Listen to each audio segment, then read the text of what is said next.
After the defeat at Gaugamela, Darius fled to the mountains, gathering what troops he could. Though keen to pursue him, Alexander first secured the key cities of central Persia.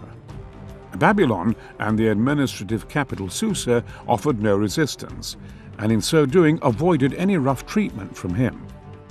The Persian royal palace lay southeast of Susa at the ceremonial capital Persepolis, with mountainous terrain in between. Alexander's general Parmenion took the baggage train along an easier but longer northerly route, whilst Alexander took the shorter route through the mountains. In a high narrow entrance known as the Persian Gates, Alexander encountered a strong Persian force, commanded by the satrap Ariobarzanes. The Persians seemed to be in an unassailable position, but a local shepherd showed Alexander a hidden path which enabled him to outflank and rout them.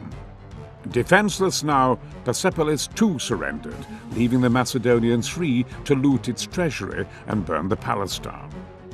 Now Alexander was free to take up the pursuit of Darius once more. At camp one night, Alexander received word that Darius had been found bound in golden chains and close to death in a wagon beside the road. Unwilling to run any further, the Persian king had been stabbed and left for dead by his desperate generals. Alexander honored the dead king, burying him with full ceremony and vowing vengeance on his killers. It seemed that all that remained for Alexander's victory to be complete was to subdue what little resistance remained in northeastern Persia. Once that was achieved and garrisons were established throughout the region, his men may have looked to enjoy the fruits of their labor as masters of the known world.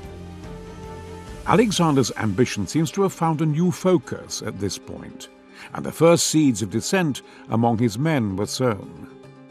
Decreeing that his men should each take a Persian wife, he seemed intent on integrating the Greek and Persian cultures.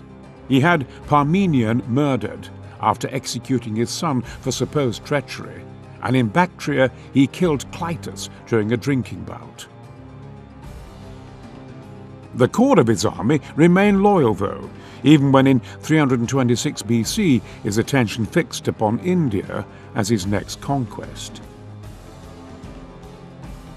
In accepting the submission of the Indian city of Taxides, Alexander made an enemy of King Porus, who ruled the lands to the east. Porus gathered an army of perhaps 60,000 infantry, cavalry, chariots and elephants, and awaited the Macedonians on the far bank of the river Hydaspes.